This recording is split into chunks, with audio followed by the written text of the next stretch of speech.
Leafs fans, I know what it looks like. I know it's another kicking review for the Leafs. I'm sorry, but we had to cover this. It tied the hockey game.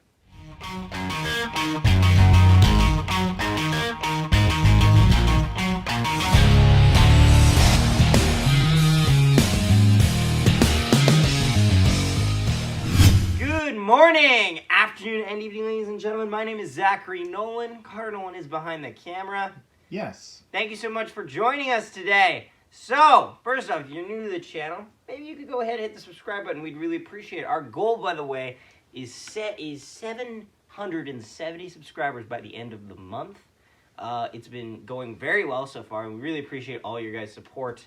And yeah, don't forget to leave a like as well, because that does a lot. So what do I do here is I cover controversial goals or non-goal calls in the NHL and review it myself, give my own opinions on why or why not it should count, and then work from there. And I have experience by reffing minor hockey, being a fan of hockey all my life, playing it as a goaltender, so it's a nice two ends of the spectrum. And yeah, we have a playlist made all the way up, I think, so you can see that I am very consistent in my views on certain plays. And kicking motions is one of the ones that we've covered a little more frequently this year because we've had more cases of it. So, let's get this clear right now. Jason Spezza is right here. Now, Jason Spezza is the only one we care about in this review. The Columbus Blue Jackets are up 3-2 with time running out. About 2 minutes left. You can see 5 Maple Leafs in frame. There is a 6th Maple Leaf over there who's on the blue line. So the Leafs have their goalie pulled. They need to score. They need to tie. Now this goal would count, and Columbus would end up scoring in overtime like 20 seconds in with Laine making a sick shot through Austin Matthews to send the crowd home happy. But nonetheless, the Leafs get a point, so that helps, especially since they're in a tight race in the Atlantic. Now, let's go through the play, shall we? So, puck is going to be bounced off the original shot by the player. It's going to go off of Berube's right leg. Now, it goes out to Jason Spezza. Now, this is the first thing we need to make into account. Jason Spezza's stride. He extends his leg forward and goes to meet it with his foot. However, if he propels it forward, we could be in trouble. If he deflects it, we're okay. However, I have very strict rulings on this, and I'm going to explain my thoughts. If it changes a plane of direction, by the way, for what I'm referring to is the puck goes like this, and then goes back the way it came. It's really tough for me to say, and your foot goes forward. It's tough for me to argue that it's not a kick. However, if it's off to the side, I can see that as a slight, so to speak, it can be more of a deflection. Now, let's see it. This is the damning thing, and there's two things we need to check. First off, is it a kicking motion? And secondly, if it is ruled a kicking motion or not, does Jason Spezza actually get a stick on it? Because he does just swipe for a stick. So, here's the first thing. Jason Spezza definitely overextends his stride to make this puck. And he moves it, and then it seems to go 5-hole, and the call on the ice was a goal. So you need to find something to overturn it. Now, this is honestly one of the best angles I can see for it.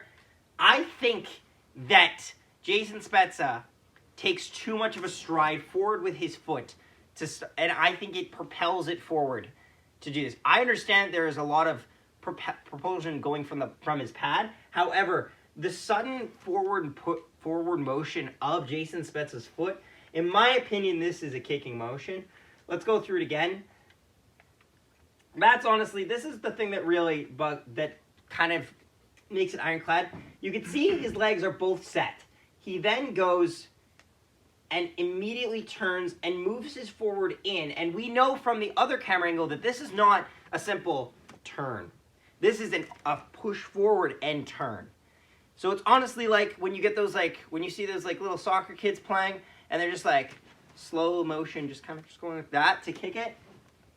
Move forward. And now, let's get to the second thing. So, for the record, I think this is a kicking motion. So far, we have it kind of 50-50. The original call was a goal. I think so far we're at no goal.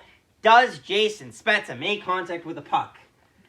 Now, this is where I actually like to refer to the third camera angle. So, the puck is right around Berube's pad. Spezza Now this is it. Here's the puck right here. Does he make contact with it? No. No, he doesn't. And I can explain why even in these two frames. And we also have the original footage so you can check it out later.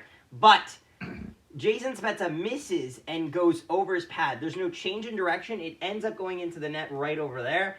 It doesn't... And you can even tell that he swings at it, and it's right here. It's still kind of going there. I think he misses it. And honestly, they called this a goal after the review. Personally, I would say this is no goal. I've actually made a call similar to this once, and we called it no goal after kind of discussing it, because at the end of the day, it's a forward motion with his foot, which should be considered a kick.